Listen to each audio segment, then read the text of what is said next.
تحریک منہاج رکان گجرانو اور جملہ فارمز کے زیر اہتمام استقبال ربیع الاول کے سلسلہ میں سالانہ مشرب بردار جلوس کا انعقاد کیا گیا، جس میں علاقہ کے معززین، علماء کرام، اساتذہ و طلباء کے علاوہ تحریکی کارکنان و وابستگان کی کثیر تعداد شریک ہوئی۔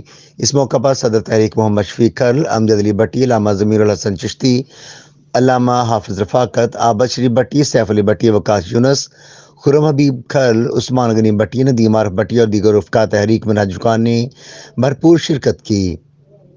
اس مشل بردار جلوس کا پھولوں کی پتیاں نچھاور کرتے ہوئے جگہ جگہ شاندار استقبال کیا گیا۔